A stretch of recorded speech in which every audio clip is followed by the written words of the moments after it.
sa ating lahat. Una-una po, nagpapasalamat po ako sa opportunity na to na muli ay makapag-lead ng worship. And I thank God because once again, binigyan niya tayo ng pagkakataon to gather together and worship Him. Pero bago po tayo magsimula, simulan po muna natin sa isang panalangin. Let us pray.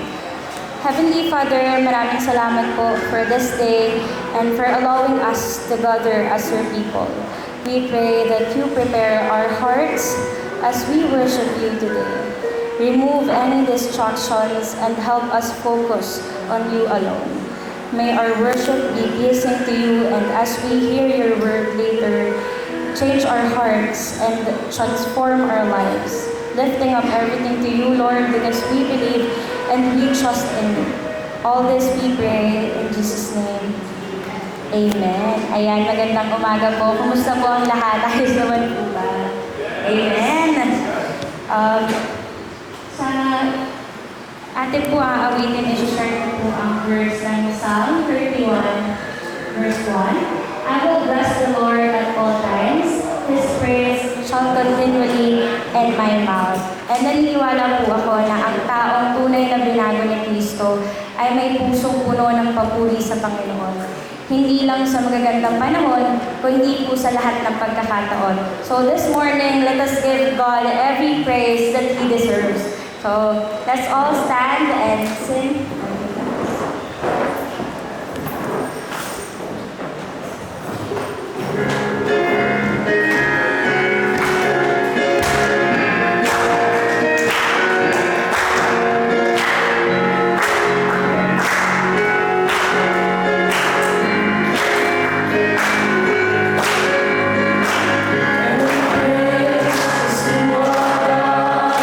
Every word of worship and one accord.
let us come together in prayer as one congregation. So, tawagin ko po si Tita Vivian para pangunahan po ang ating.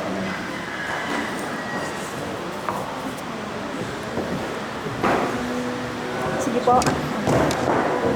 Isang mapagpalang umaga po sa ating lahat. Purihin po natin at sambahin ang ating Diyos sa awit 102, 1 and 2. Purihin po ang Panginoon sa kanyang banal at dakilang pangalan. Ating alalahanin ang lahat niyang mabubuting gawa. Ayon po sa Roma 12:1, maraming pagkakataong tayo ay kinalinga ng Diyos. Binibigay niya sa atin ang kanyang sarili upang tayo magkaroon ng kaligtasan. At naway tayo maging banal na handog sa kanya, buhay na magpapatotoo. Manalangin po tayo. Papuri at pagsambay, inaalay po namin sa iyo, dakilang Diyos, na makapangyarihan. Sa piling mo, kami ay naging ganap na maging iyong mga anak, na ang aming mga buhay at buong pagkatao iyong binago. Pinatatag, kapayapaan, pag-ibig sa iyo ay nagmula, na iyong pinahayag hindi lamang sa iyong mga salita, ngunit sa pamamagitan din, Panginoon, ng iyong kapangyarihan ng Banal na Espiritu Santo. Kami nanalangin naman na patuloy na nagpapasalamat po sa iyo. Dakila at banal namin Diyos, lubos puso kami patuloy na nagpapasalamat at nagpapakumbaba sa inyong harapan. Maraming salamat po sa lahat ng mga pagpapala at mga biyaya sa mga kasagutan sa aming mga panalangin. Aming inaalala inyong kabutihan, ang mga gawain na inyong mga pinagkatiwala sa bawat mga lingkod ng iyong iglesia. Pinagbubunga mo at pinag-iingatan ng aming mga pananampalataya. Maraming salamat po sa iyong pag-ibig at pagsama sa aming mga pagpapagay at pagtitiis. Pinagtibay mo ang aming pag-asa. Maraming salamat po sa pagpili sa amin nang tanggapin namin ang mabuting balita. Dumanas man kami ng napakaraming paghihirap, gayon may taglay namin ng kagagalakang loob na nagbumura sa iyong Banal na Espiritu Santo. Panginoon, patuloy kami nagpapasalamat sa iyong tapat na pag-ibig na nanatili magpakailanman. Salamat sa sagot sa aming mga daing at sa aming mga kalungkutan. Ang iyong kapatawaran ay iyong ibinigay sa amin. Patawarin mo kami sa aming mga pagkabalisa at tulungan mo kami laging matyaga na manalangin na may pagpapasalamat at pagpapakumbaba. Ay din, Panginoon, kaawaan mo kami, Father God. Sang-ayon sa iyong kagandahang loob, mga kasalanan namin iyong pinatawad. Pag-ibig sa amin, dalangin namin patuloy na linisin ang aming karunihan at patawarin kami sa aming mga kasalanan na aming nagagawa sa isip, sa salita at gawa. Ilayo mo po kami sa lahat ng uri ng kasalanan. Patubayan kami pangagbalikin loob upang mapawid ang aming mga kasalanan. Kung dumating man ang panahon ng paghihiwahan mula sa iyo, Panginoon, kami ay maging karapat-dapat. Patuloy namin, Panginoon, pinanghawakan ng iyong mga pangako. Sapagkat ikaw po ang tumutugon sa lahat ng aming pangangailangan. Dito'y pinagkakaloob mo ng buong katapatan. Banal na dakila namin, Diyos, lubos po kami nagtitiwala sa iyong mga pangako at katapatan sa Iglesia ng Lord of Life Christian Fellowship. Aming pinagkakatiwala ang lahat ng ministeryo at mga gawain ng Iglesia. Ikaw po ang aming dahilan, ang iyong kalwalhatian ay mapalaganap, maipahayag ang iyong dakilang layunin. Ayon po sa inyong kalooban. Aming pinapanalangin ang lingkod, manggagawa at mga ministry coordinators, misyonero, outreach. Patuloy niyo po sila pasiglahin at magkalooban ng kalakasan, kaaliwan, karunungan, matugunan ang mga pangangailangan sa mga gawain ng ministeryo ng inyong iglesia.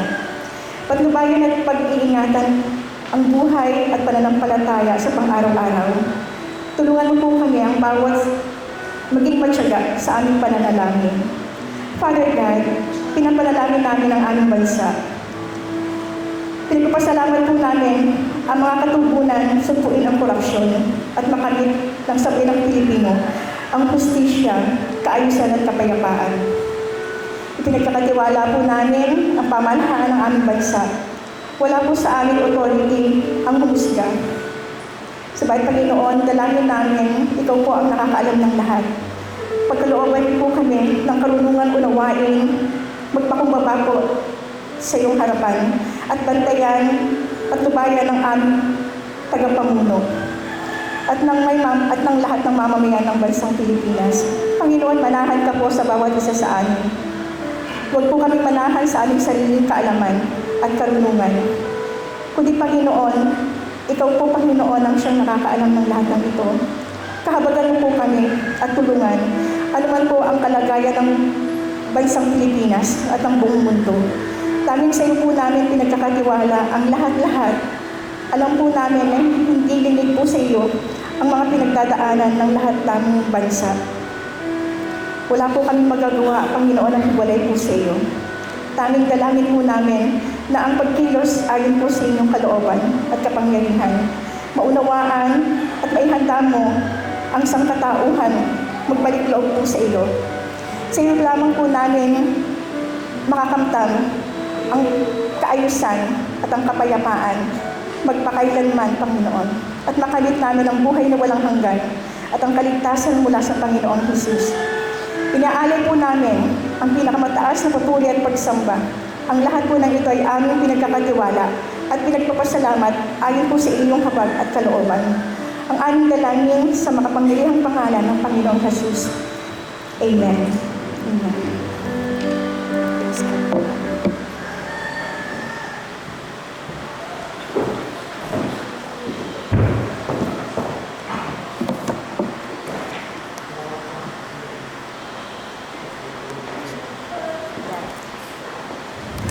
Sa pagpasok po ng taon, napakaraming naganap at nangyari, hindi lang po sa personal nating buhay, kundi ganun din po sa mundong ito. Napakarami pong nangyayari, may mga gera or digmaan sa iba't ibang lugar. May mga problema rin po tayong kinakaharap at hindi pa nasusolusyonan sa bansang ito. Pero sa kabila po ng lahat ng ito, patuloy pa rin po natin nararanasan ang pag-iingat at pagmamahal, kabutihan ng ating Panginoon sa ating buhay. Sa bawat araw na tayo nagigising, sa bawat biyaya na tatanggap natin, malaki man po o maliit, patuloy po ito na hindi tayo pinababayaan ng Diyos. Kaya sa umagang ito, habang kinikilala natin ang kanyang katapatan at pagmamahal sa atin, ihanda po natin ang ating mga puso sa awiting ito na nagpapaalala na ang Panginoon lamang ang ating sandigan at sapat sa ating buhay at patuloy po natin siyang pagpulihan. Kaya sabi nga po sa awit 73 verse 25, sa langit ay wala akong iba na ninanasa kundi ikaw, at sa lupa ay wala akong hinahangad kundi ikaw. And more anything in this world, alam po natin na si Lord lang ang kailangan natin. Let's declare this together as we sing ikaw lamang. Tumayo po tayo lahat.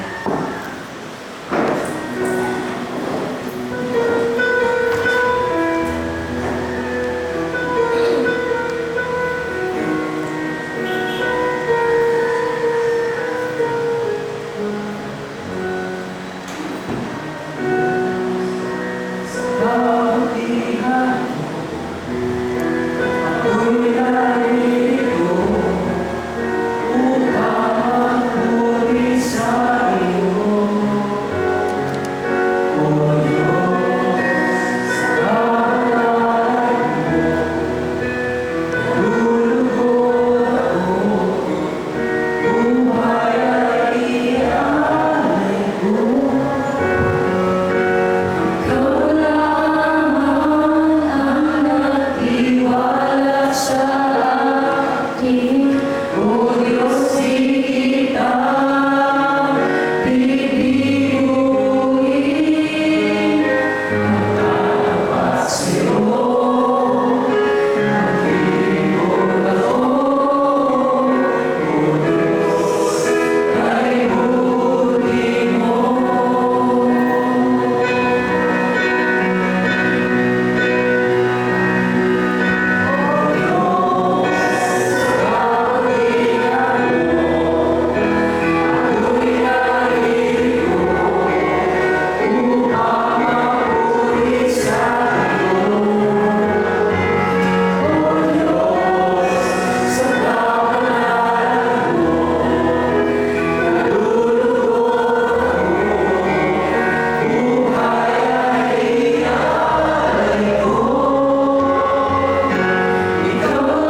salamat po sa umagang ito at sa pagkakataong muli kaming makalapit sa iyo sa pamamagitan ng awit at pagsamba. Ngayon po, habang kami ay makikinig sa iyong salita, inihahanda namin ang aming mga puso at isipan. Nawa po ay buksan mo ang aming pangunawa upang matanggap namin ang mensaheng nais mong ipaalala sa amin. Hayaan mo pong mabago kami ng iyong salita at lalo kaming lumalim sa aming pananampalataya sa iyo. Ito po ang aming dalangin sa pangalan ni Jesus. Amen. Ngayon po, bago po natin pakinggan ang mensahe, basahin muna natin ang salita ng Diyos na magiging batayan ng ating pag-aaral ngayong umaga.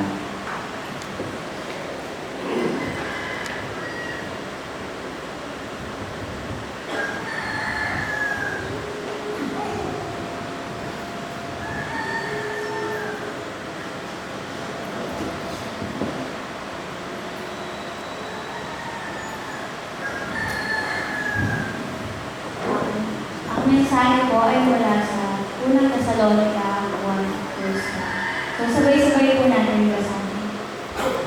Malaki na Pablo, Silas at Timoteo para sa Iglesia sa Thessalonica na nasa Diyos Ama at nasa Panginoong Jesus. Kadalaang ang loob at kapayapaan ay hawakan sa inyo. Ang pamunuan ay katanggalayan ng mga taga-Thessalonica. Lagi kaming nagpapasalamat sa Diyos dahil sa inyo at hindi kayo kasama kayo sa aming mga dalangin. Inaalala namin sa harapan ng ating Diyos at Ama ang ito at dahil sa inyong pananampalataya, ang inyong pagpapakal dahil sa inyong pag-ibig, at inyong pag-ibig dahil sa inyong pag-asa sa ating Panginoon Jesus. Mga kapatid, nalalaman namin na kayo'y pinili ng Diyos na nagmamahal sa inyo. Sapagkat ang magandang balitang lubos namin pinaniniwalaan ay ipinahayag namin sa inyo, hindi lamang sa pamamagitan ng salita, kundi sa pamamagitan din ng kapangyarihan ng Espiritu Santo. Nakita ninyo kung paano kami nabuhay sa inyong ibig. Ito ay ginawa namin sa alang sa inyo. Sinundan ninyo ang aming halimbawa at ang halimbawa ng Panginoon. Kahit dumanas kayo ng napakaraming paghihirap, tinatanggap mo ang salita ng Diyos na ngayon nagalaang sa Espiritu Santo. Kaya tinihiwaran kayo ng mga mananampalataya sa pagkakataon, sapagkat hindi lamang ang salita ng Panginoon ang lalarosan sa pagkakataon sa pamamagitan ninyo. Ang inyong pananampalataya sa Diyos ay nabalita rin sa lahat ng tao. Kaya hindi na kailangang magsalita pa kami tungkol dito. Ang mga taga-roon na rin ang nagbabalita kung paano ninyo kami ginagawa. Sila rin ang nagsasabi kung paano ninyo tinalikuran ang pagsamba sa mga Diyos-Diyosan upang maglingkod sa tunay na buhay ng Diyos at mahigay sa pagbalik ng kanyang anak. Ito ay si Jesus na muli ng buhay. Siya rin ang pinagkasa sa atin sa darating na panahon. Inaanyayahan ko na po ang lahat ng upo. At ihanda po natin ang ating mga puso as we listen to the Word of God. Let us be ready to hear what the Lord wants us to teach today. Maraming po sa Diyos.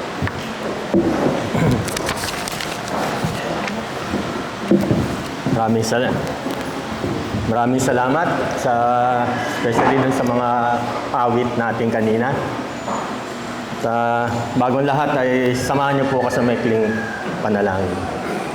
Manamin muli po kami nagpapasalamat na tinipon niyo kami sa lugar na ito upang makapakinig ng inyong salita at hindi lang basta makapakinig bagkus ay maipamuhay namin ang aming mapapakinggan, Panginoon. Salamat po sa pribilehiyong makapaglingkod sa inyo upang ihatid ang inyong salita. Naway tanging salita niyo po lamang ang lumabas sa aking bibig at mabigyan kayong kapurihan, Panginoon. Handaan niyo po kami sa pakikinig ng inyong mensahe. Maraming salamat po. Ito po ang aming dalangin sa pangalan po ni Jesus. Amen. Magandang umaga po muli sa ating lahat. Hoy, ngayon ko lang napansin, ang ganda nung may blinds pala tayo dito. Hindi na nakakasilaw yung bubong ng kapitbahay. Salamat sa mga leaders ng ating simbahan. Ano yan? Isang pagpupuri para sa inyo. Alam niyo po, doon sa hindi nakakaalam, napakahilig ko pong basta anything antique. Basta antique, napakahilig ko po dyan. Yan po ang aking passion. Nahilig po akong mangolekta ng antique. Yung aking asawa ay malapit na rin maging antique at plano kong kolektahin ito hanggang sa huling aming hininga. Yung wow talaga. Parang, ano yan? For the record yan. Para po makasiguro na yung kinokolekta kong antique ay tunay, kailangan may sapat akong kaalaman kung ano ba yung tunay na antique kaysa dun sa reproduction na tinatawag o peke.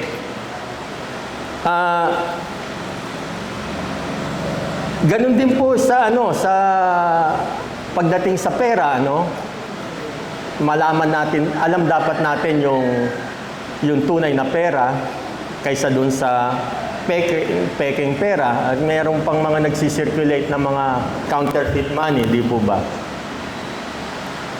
Pagkilatis din sa ginto, ano ba yung tunay na ginto sa peking ginto? Sa original at tunay na yung mahilig sa mga mamahaling bags, mga Louis Vuitton at Hermes, at dun sa imitation lamang. Subalit, paano naman natin malalaman ng isang tao na pagdating sa sabihin nating binago ni Kristo? Medyo may kahirapan po ito na kaunti, Kasi may elemento ito ng personal na relasyon ng isang tao sa Diyos. Na kung tutusin, ay sila lamang ang may tunay na makapagsasabi sa tunay na relasyong kinalalagyan nila. Subalit po, sa kabila nito, ang tunay na binago ni Kristo ay may likas na lumalabas sa kanyang buhay.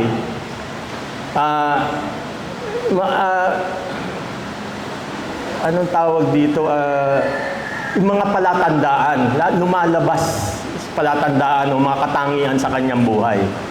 At yan ay ang ating tatalakayin ngayong araw na ito. Ang mga palatandaan makikita sa isang taong binago ni Kristo. Mahirap pong isa-isahin, pero magko-concentrate lang po tayo sa ilang mga bahagi, mga palatandaan. At para malaman natin, subukan din nating alamin ito sa pamamagitan ng pagbabalangkas natin sa 3 punto. Ito po yung ating pag-uusapan ngayon. Palatandaan ng mga tunay na binago ni Kristo. Una, yung kahandaan nating magbago. Handang magbago. Pangalawa, pinamumuhay ang pagbabago. At ang huling punto ay nagpapatuloy sa pagbabago. Unang punto natin, handang magbago. Bago po ang lahat. Ay nais ko sanang tingnan muna natin ang 3 verses na ito. Yung unang verse, sabi, Jeremias 1:5. Bago ka pa ipinaglihi at ipinanganak, ay pinili na kita upang maging propeta para sa lahat ng bansa. Sa Levitico 20:26, magpakabanal kayo sapagkat akong si Yahweh ay banal. Kayo'y pinili ko sa gitna ng mga bansa upang maging akin. Unang Tesalonico, at ito yung isang parte ng teksto natin ngayon. Mga kapatid, nalalaman namin na kayo'y pinili ng Diyos na nagmamahal sa inyo. Kung mapapansin po natin, may common dun sa tatlong verses na nabasa natin kanina. At may kinalaman ito sa tungkol sa pagpili o sa paghirang sa atin ng Diyos. Gayong pinili tayo at inihanda tayo ng Diyos noon pa man, ang malaking katanungan ngayon ay yung kahandaan natin. Handa ba tayong tumugon dun sa hamon o sa imbitasyon, sa pagpili at pagbabagong ito sa ating buhay? Isa po sa pinakamahirap gawin ng taong nagbago binago ay ang period of adjustment sa pagbabago. Binago ka, yung period of adjustment. Kaya nga may tinatawag tayong naninibago. Ito yung panahon na sinusubukan nating mag-adjust sa kasalukuyang kalalagayan o sitwasyon natin. Medyo mahirap dahil ang ilan sa atin ay may nakasanayan na tayong o nakagawian na mula sa ating nakalipas. May kanya-kanya na tayong mga personal na mga maling pinagdaanan sa nakalipas. At ang ilan siguro dito ay gaya ng hindi makahulagpos sa pagkakaalipin sa masamang bisyo. Mapasigarilyo man yan, alak, sugal, at iba pang masasamang gawain. Hindi tayo makahalagpos doon sa nakaraan natin. Sa tingin ko lang, marahil marami sa atin dito ang dating galing sa ibang relihiyon. At isa na po ako dyan, na nakamulatan natin na nagtuturo na lumuhod o sumamba sa mga rebulto, manalangin sa mga santo, paniwalaan ng mga buhay na pinatatakbo ng malas at swerte, hindi dahil pinatatakbo ng biyaya ng Diyos. Malas at swerte gaya ng pungsoy, anting-anting at mga pamahiin. Kung ito pa rin ang siyang naghahari sa ating buhay, may malaking problema po tayo. Dito tayo naku-question ng iba. Tunay na Kristiyano nga ba yan? Bakit ganun pa din siya? Tila walang pinagbago. Yung pa rin na nakikita ko sa buhay niya. Pabalik-balik, bumabalik lang. Nasasaalang-alang tuloy yung kredibilidad natin kung tayo ay nagbabahagi ng salita ng Diyos. Anong kredibilidad natin ngayon kung ang pinakikita natin ay yung ating masamang nakaraan? Paano tayo makakahikayat ng iba upang maging mananampalataya ni Kristo kung wala pa din tayong kahandaang magbago? Dapat po, handa tayong talikuran at wakasan ang mga ito para makatuntan natin ang tunay na pagbabago. At paano naman natin ito makakamtan at maging handa para sa tunay na pagbabago? Siyempre, meron tamang gabay, hindi basta-basta sige lang ng sige. Tamang gabay na tamang sinusundan at walang iba po yan, gabay na yan, kundi ang sundin, basahin ang Biblia. Mapalad po tayo. Yung Biblia kasi, dapat lahat ng ikinikilos natin, lahat ng inaasal natin, ay hanggat maaari, o dapat pala, hindi lang hanggat maaari, ay dapat naayon sa turo ng Biblia. Tunay na turo ng Biblia. Mapalad ang ating henerasyon dahil nariyan na ang Biblia. Nariyan na lahat kung ano ang dapat nating sundin at kung ano ang dapat hindi gawin. Ang dapat na lang nating gawin ay alamin at sundin ang Biblia na siya namang salita ng Diyos.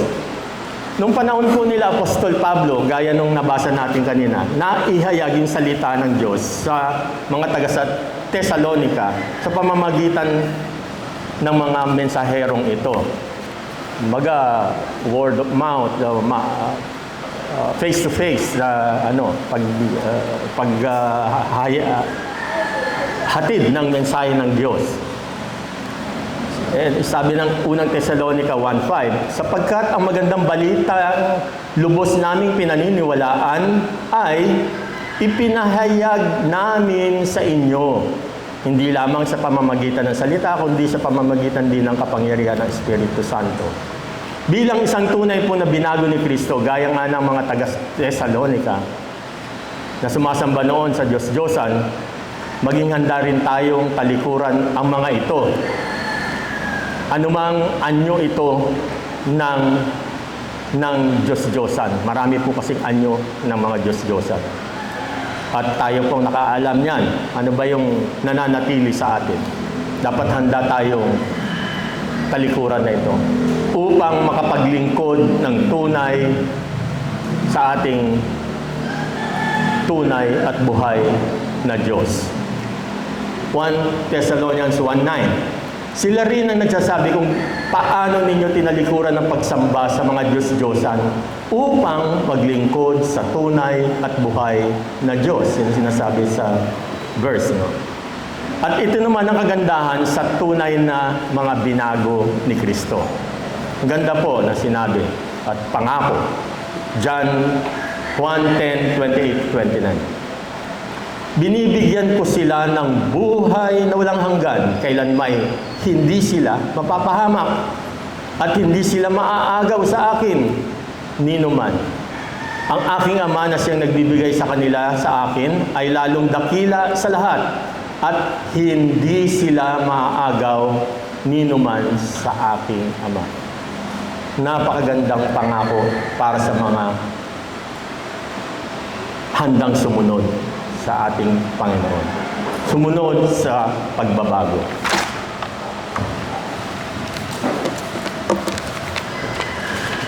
Nangyari ulit ang salamat. Yun. Noong kasi sabi ko nga, ulitin ko lang, sabi ko, yan ang disadvantage ng nandyan sa computer. Pag nag-brown out, wala kayong hard copy. Ngayon naman, disadvantage, pag nalipad yung hard copy mo ng electric fan, mabuti na lang may tagapulot tayo. Salamat. Second point na po tayo. Kanina, handa dapat magbago, no? Kahandaan natin magbago. Pangalawang punto ay ipinamumuhay dapat ang pagbabago. Pangalawang Korinto 5:17, ano sinasabi? Kaya't kung nakipag-isa na kay Kristo ang isang tao, isa na siyang bagong nilalang. Wala na ang dati niyang pagkatao, sa halip ito'y napalitan na ng bago. Gaya nga na sinasabi natin sa kababasa lang na talata, hindi dapat ang nakalipas na pamumuhay ang nakikita sa atin, kundi ang bagong buhay na binigay ni Kristo, ang bagong buhay na pagbabago na ginawa ni Kristo. Hindi na natin kailangan pang ipangalandakan o i-advertise o sabihin sa social media upang malaman ng mga tao na tayo binago ni Kristo. Nakakatulong din siguro yon. Pero kusang malalaman na nila yan sa ating ikinikilos o sa ating mga gawa. Ika nga sa English action speaks louder than words. Let our actions or our deeds do the talking. At ganyan nga din ang mga naging karanasan ni na Pablo sa mga taga-Thessalonica noong araw. Hindi na nila kinailangan ipamalita pa sa ang mga labis na pananampalataya ng mga taga-Thessalonico dahil nakikita na nga sa kanilang gawa. Ito yung sinasabi doon, Thessalonica 1:8. Sapagkat hindi lamang ang salita ng Panginoon ang lumaganap sa Macedonia at Akaya sa pamamagitan ninyo. Ang inyong pananampalataya sa Diyos ay nabalita rin sa lahat ng dako. Kaya hindi na kailangang magsalita pa kami tungkol dito. Balitang-balita na dahil sa kanilang pinamumuhay. Buhay na buhay ang pananampalataya nila dahil pinamumuhay nila ito. kitang-kita sa kanilang buhay. Kaya nga sinasabi din sa Santiago 2:17, gayon din naman, patay ang pananampalatayang walang kalakip na gawa. Nakikita po sa gawa ang buhay ng isang tunay na binago ni Kristo. Kaya dapat maging isang living testimony ang ating buhay sa iba. At kung babalikan natin ang pangyayari sa naunang talata, naging huwaran sina Pablo na siyang ginawa naman ng mga ginaya ng mga taga-Thessalonica. 1 Thessalonians 1:5-6. Nakita niyo kung paano kami namuhay sa inyong piling. Nakita ninyo kung paano kami namuhay sa inyong piling. Ito ay ginawa namin alang-alang sa inyo. Sinundan ninyo ang aming halimbawa at ang halimbawa ng Panginoon. Naging mabuting halimbawa sina Pablo upang maging huwaran ng mga taga-Thessalonica. Sa ganitong pagpapamalas, naisasalamin din nila sa kanilang buhay ang kadakilaan ng ating Panginoong Jesus. Kaya nga sinasabi sa verse 6 na sinundan ninyo ang aming halimbawa at ang halimbawa ng Panginoon. At siya din namang inaasahan sa ating mga binago ni Kristo. Binago, mga tunay na tagasunod ni Kristo. Ang mamuhay na banal upang makita si Kristo sa ating buhay at maging ehemplong pwedeng tularan din ng iba. Third point, bilis tayo. Nagpapatuloy sa pagbabago. Kanina, handang magbago. Yung pangalawa natin ay ano ba yung third? Pinamumuhay ang pagbabago at ang huling punto natin ay nagpapatuloy sa pagbabago. Sabi nung isang magaling na tagapagsalita style lang daw niya yung nakalimutan Tinitignan daw niya kung nakikinig yung kung sasagot. Pero ako nakalimutan ko talaga. So number 5, na po tayo, no? Sa nagpapatuloy sa pagbabago. Bukod po sa kahandaang magbago at ipinamumuhay ang pagbabago, isa pa sa palatandaan ng tunay na binago ni Kristo ay nagpapatuloy sa pagbabago. Ang sinimulang pagbabago ay kanyang ipinagpapatuloy sa kabila ng napakaraming pagsubok sa buhay ng pagiging Kristiyano. Napakaraming pagsubok sa buhay Kristiyano. Hindi po yan. Kagaya ng pinopromote ng mga prosperity gospel. Mawawala yung problema, aasenso ka. Meron po maraming pagsubok at yan po ang pinatatatag sa atin. Manampalataya tayo upang lalo tayong kumapit sa ating Panginoon. Ipagkatiwala ang ating buhay sa ating Panginoong Jesus. Napakaraming pagsubok sa isang buhay Kristiyano. Pero in spite of that, no turning back. Sabi nga, may kanta tayong ganun no turning back. No matter what, ika nga. Anumang pagsubok ang dumating sa ating buhay.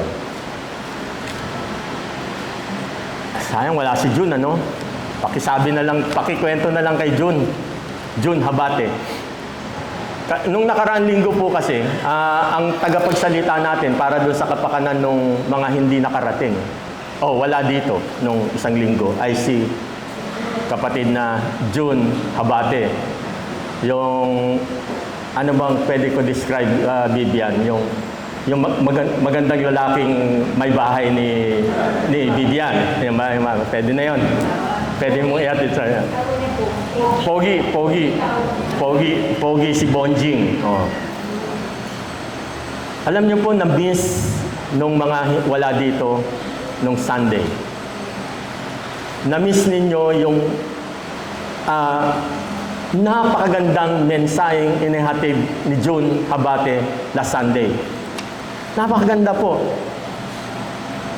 Anyway, hindi naman po yan siguro ang magiging una at huli. Alam kong dahil patuloy na binabago siya ng ating Panginoon, marami pang susunod na mas magaganda kung di man parehas sa maganda, sa mga hinaharap. Sabi nga po niya ang lagay niyan sobrang kabado ako. At kitang-kita po naman natin, paghawak pa lang niya ng mikropono, gumaganon. Sabi ko na lang sa loob-loob ko, ano pa kaya kung walang kaba ito, di lalong mas magaling o mas mahusay pa yung sigurong naging mensahe. Pero assist po, napakaganda talaga ng mensahe. Siguro, pwede ko sabihin, yun na yata yung pinakamagandang mensaheng hinatid ni June Habate nung nakaraang linggo. Sabi niya, kinakabahan nga siya. Ngayon, nung nag-deliver siya ng ganun, palagay ko, mas kakabahan kami mga susunod na mensahero dahil sa ang taas ng standard na susundan namin. Na hindi naman, maganda naman ito dahil nagbigay halimbawa si June na dapat dahil sa constant na pagbabago ay mangyayari ang magandang bagay sa buhay ng isang tao. At patuloy na binabago upang maging isang hamon sa aming mga ngaral ito na patuloy na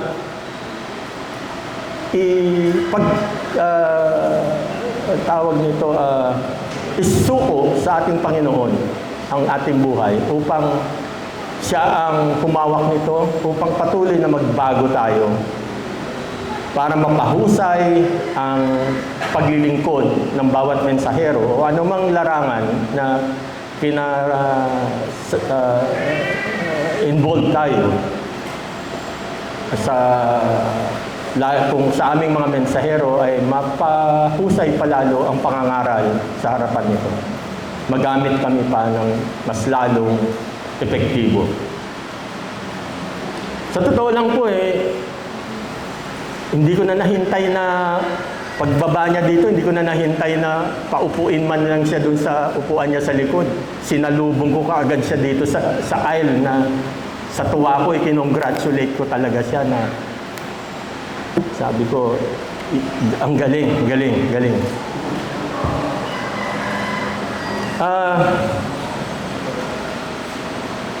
Kakaibang June. Sabi ko, si June ba talaga to? Sabi ko, kakaibang June yung napakinggan ko nung linggo na yon. Pero sigurado ko siya yun. Guided by the Holy Spirit. Produkto ito ng ito kapag hinayaan natin kumilos ang Diyos sa ating buhay. Nagre-resulta ito ng malaking pagbabago sa ating buhay.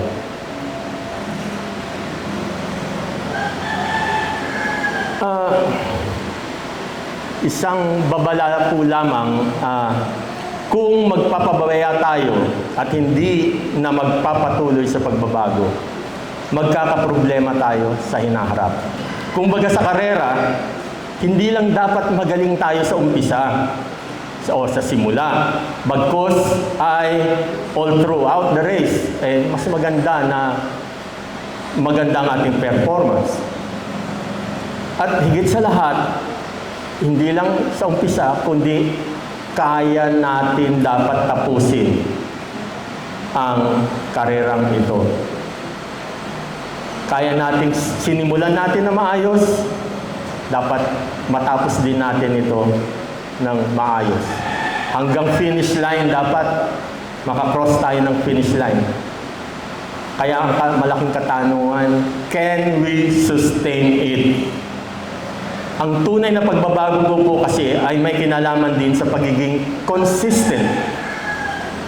Finish well, ika nga, finish well. Maintain the faith and persevere to the end. Dapat from start to finish ay consistent tayo sa ating paglilingkod at pananampalataya para masambit natin ang sinasabi sa 2 Timothy 4:7. Pinagbuti ko ang aking pakikipaglaban, natapos ko na ang dapat kong takbuhin at nananatili akong tapat sa pananampalataya. Napaka-importante po, lalo-lalo na yung nasa huli, yung huling salita. At nananatili akong tapat sa pananampalataya. At makakantan lang natin iyan dahil sa katotohanan at katapatan ng pangako ng ating Panginoong Hesus. Ito yung sinasabi sa Filipos 1:6. Natitiyak kong ang mabuting gawang pinasimulan sa inyo ng Diyos ay Kanyang lulubusin hanggang sa araw ni Jesucristo. Tapos na po yung ating 3 punto. Ngayon po, bilang sa pagtatapos. Alam na natin yung mga katangian o palatandaan ng isang, at least yung major points po, no? Ng palatandaan ng mga binago ni Kristo. Ano naman ang relevance nito na alam natin yung mga katangian o palatandaan? Unang-una po lahat, 2 bagay po yan. Una, para sa kapakanan din natin mismo. At ang pangalawa ay para sa kapakanan ng kapwa nating mananampalataya. Kapakanan natin mismo sa ating sarili dahil nagsisilbi itong isang parang barometro o pang self-check sa atin. Kumusta na ba tayo simula nung binago tayo ni Kristo? Naging handa na ba tayo sa pagbabago? Naipamuhay ba natin ang pagbabagong ito? Nagpapatuloy pa rin ba tayo sa pagbabago? Yung pangalawa naman po ay yun nga para sa kapakanan ng kapwa natin. Kung babalikan po kasi natin yung unang Thessalonica 10:2, ito sabi, lagi kami nagpapasalamat sa Diyos dahil sa inyo at tuwin ay kasama kayo sa aming mga dalangin. Kasama kayo sa aming mga dalangin. Unang Thessalonica 10:6. Sinundan ninyo ang aming halimbawa at ang halimbawa ng Panginoon. Kahit dumanas kayo ng napakaraming paghihirap, tinanggap ninyo ang salita ng Diyos ng may kagalakang mula sa Espiritu Santo. Napaka-importante po na ipinananalangin natin ang kapwa nating mananampalataya. Gaya nga ng ginawa nila Pablo, sabi, kasama kayo, tuwin ay kasama kayo sa aming mga dalangin. Lagi nilang ipinananalangin ang mga kapatid dahil batid nilang maraming pagsubok na dinaranas at daranasin pa ang mga kapatid. Ganyan din po marahil ang sitwasyon ng iba nating mga kapatid. Minsan, at hindi rin maiwasan, may kanya-kanya tayong pinagdaraanan. Dumarating ang ilang pagsubok, pagkukulang sa buhay, at kahinaan natin bilang isang mortal na nilalang. Ito yung mga panahong natitisod tayo at nakagagawa ng hindi kanais-nais. Panahon din na sadya lang nanlalamig sa pananampalataya. Kahit na po mananampalataya ay hindi exempted sa mga pagsubok na ito. Dahil yung kaaway ay laging umaaligid. Nandyan siya lagi. Ito rin yung panahon na fragile ang kalalagayan ng isang kapatid. Kaya nando sa bingit ng parang yung tipping point, konti na lang malalaglag na. Nagbabala-balanse siya.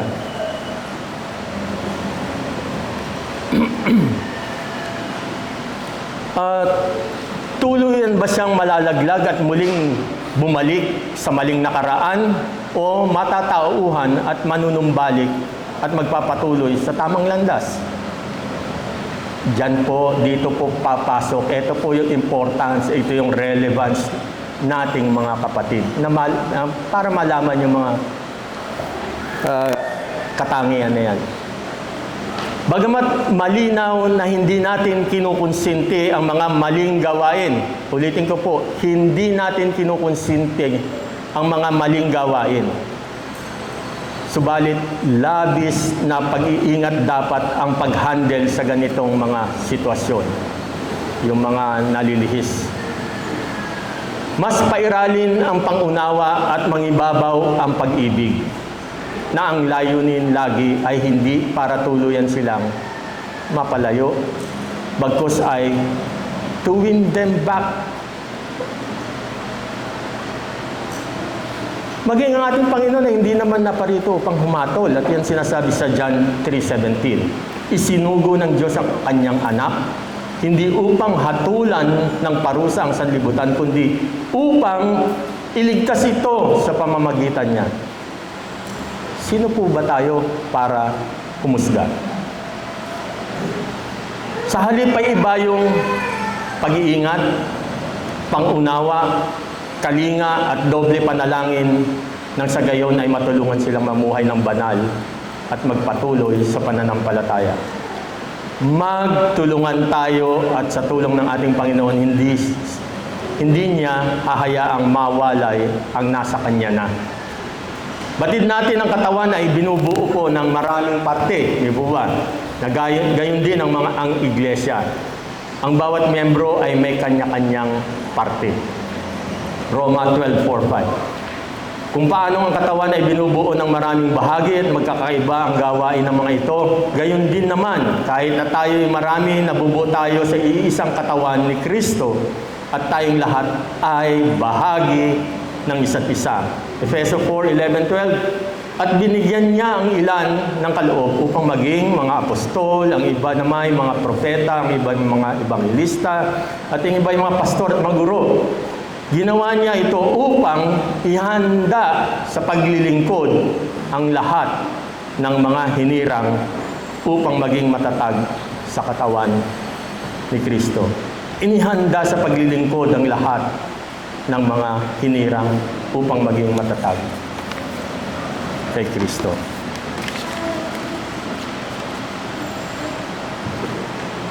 Yung iba po ay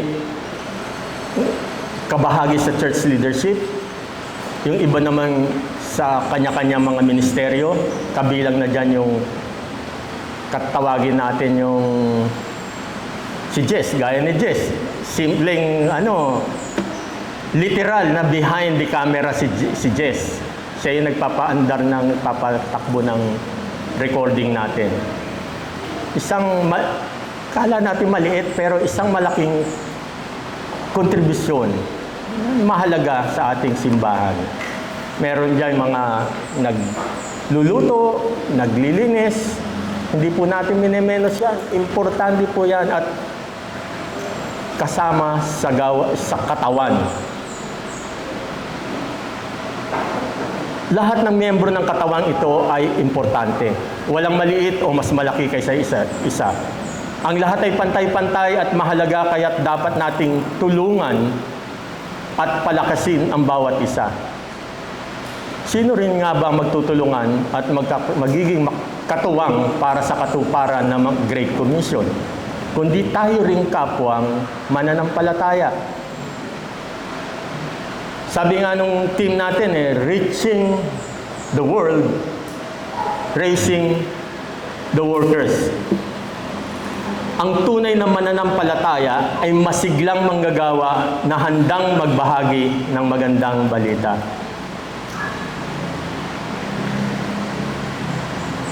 Paano ang isang manggagawa?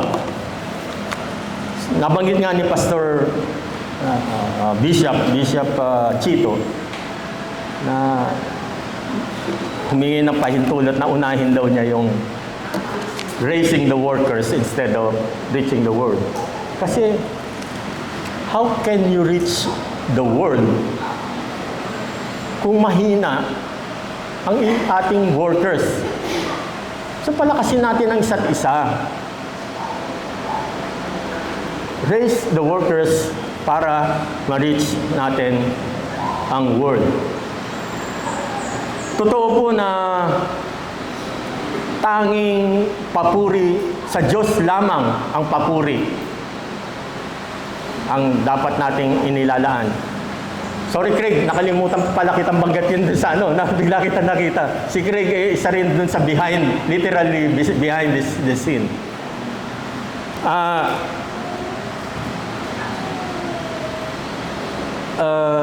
Ano sabi ko kanina, tanging sa Diyos lamang ang papuri. Pero wag din po natin kalilimutan sana na hindi naman masamang purihin yung mga kapwa nating mananampalataya, lalo na yung mga workers. Purihin natin sa kanilang maliliit o malalaking bagay na ginagawa. Upang ang intensyon ay encourage. Yan ang part ng raising the workers. Kailangan nila ng encouragement. Hindi lang financial support. Kailangan din ng feeling good na meron palang nakakalakas po ng yan kaysa yung babatikusin mo siya na lalo manghihina yun.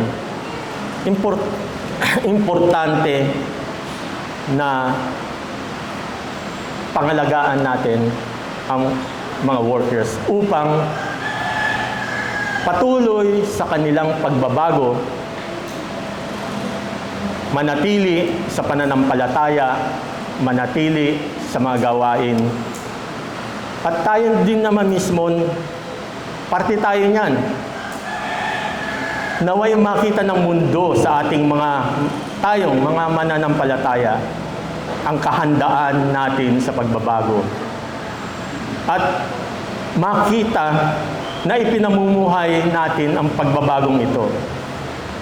At higit sa lahat ay pinagpapatuloy natin ang pagbabagong ginawa ni Kristo sa atin nang sa gayon ay maging instrumento tayo at kabahagi tayo sa pagpapalaganap ng magandang balita sa buong mundo. Let us help raise the workers to reach the world. Sulong mga tunay na mga binago ni Kristo.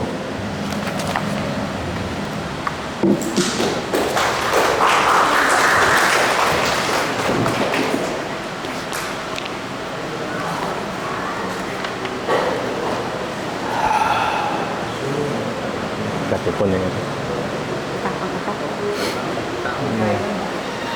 Yun.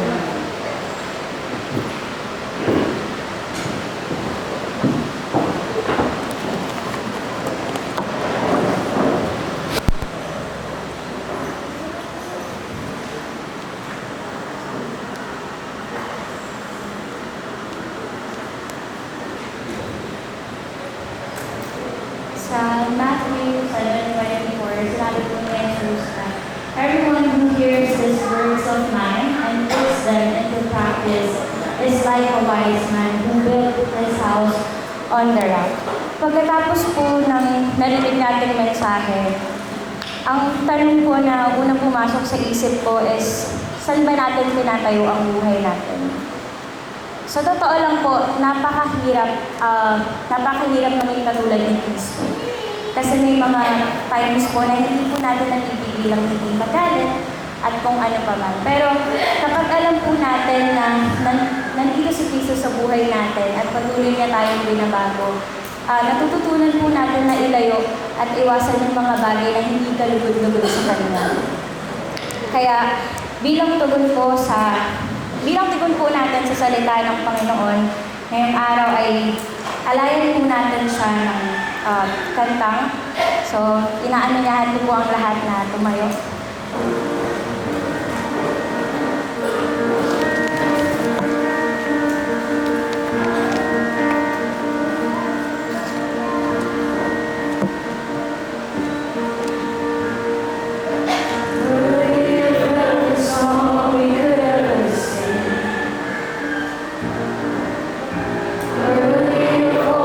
Praise we could ever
kanto rin po ng ating worship ay tinatawagan ko po si Sonia Angel para po sa ating tithes and offerings.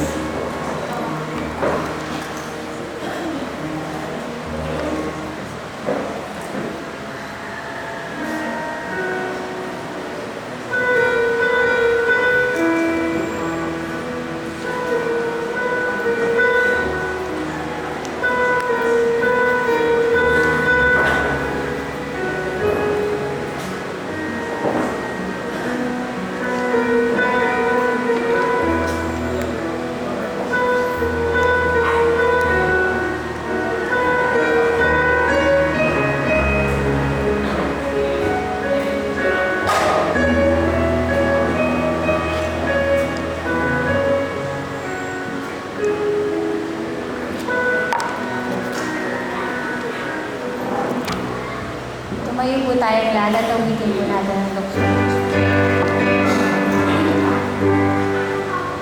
Praise God, whom all blessings flow. Praise Him, all creatures here below. Praise Him, all the heavenly hosts. Praise Father, Son, and Holy Ghost.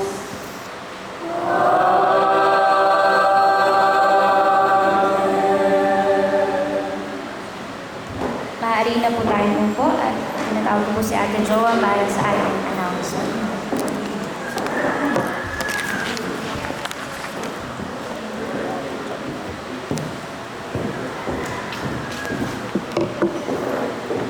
Magandang umaga po sa ating lahat.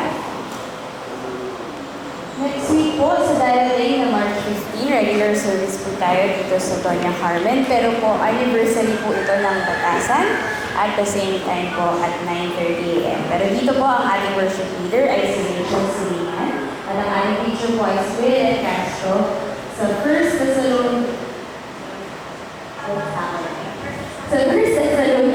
2:1-12, The Way of Vision. So 9:30 a.m. pa rin po tayo dito sa Doña Carmen. Pero kung kayo po ay gusto dumalo sa Batasan, sila po ay 9:30 a.m. din sinusimula sa kanilang pamambahan. Every first and third Saturday of the month po natin ginaganap ang ating Days of Prayer dito po sa Doña Carmen. At ito po ay ginaganap ng 7 o'clock a.m. ang Breakfast Fellowship. Pagtapos ay tumutuloy po tayo sa ating prayer proper at 7:30. Every second and fourth Sunday of the month naman po ang ating Kids Sunday School dito po sa Doña Carmen at 8 o'clock a.m. po ito nagsisimula. Meron po tayong nag-celebrate ng kanyang birthday this week. At ito po tayo, pagkain po natin si Sheena. Tama din. Ngayon, ano ba ngayon? Ngayon pala, sorry. Ngayon pala. So, happy birthday, Sheena. Happy, happy birthday sa'yo. Palitan po natin siya ng happy. Happy birthday to you. Happy birthday to you. Happy birthday.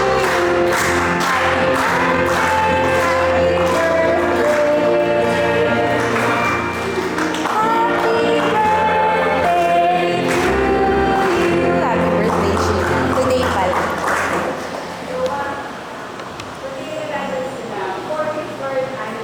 Ayan, 43rd anniversary din po nila Pastor San and Tita Isa Castro. Which brings me to welcome po ulit sa pagdala niyo dito sa Lord of Light. Natutuwa po ulit kami na makasama kayo. Kahit na hindi niyo po first time. Meron din tayong hindi technically first timers pero ngayon lang ulit nakasama ang mga kapatid ni Dalf, na si Drell, pati si Silich. Welcome ulit sa Lord of Light. At kasama po ngayon ni Jenna, si Christina. Saan sa'yo? Ayan, si Christina Bartolome. Ayan. Welcome din to Lord of Light. Sana makasama namin kayo lahat sa mga darating pang mga linggo. Ay po. Ano po ang name? Mel. Andito rin po si Ate Mel, kapatid po ni Kuya Dong. Ayan, welcome din po to Lord of Life. Ano po ba ako nanginis? Parang wala naman na po. Bago po tayo mag-iwahiwalay mamaya, magkamayan po tayo sa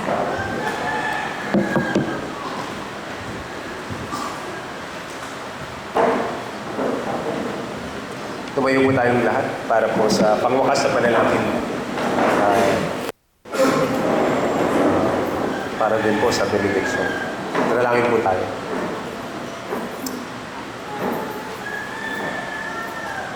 Ama, maraming pong salamat sa iyong mga salita. Salamat sa katotohanan na kami ay mga buhay na iyong binago at patuloy na binabago.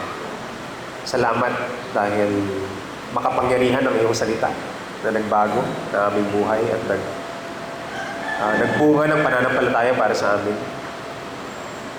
Makapangyarihan ang pag-ibig ni Kristo na patuloy kaming binabago.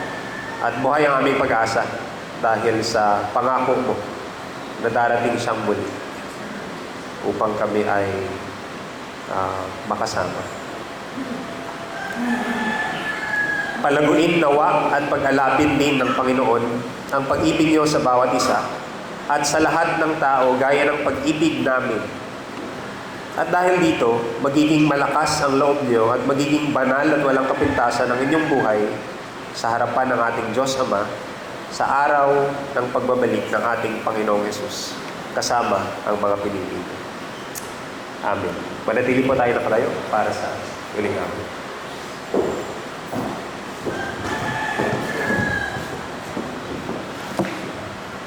Sabi po sa Ephesians 2, for it by grace you have been saved, through faith, and this is not from yourselves.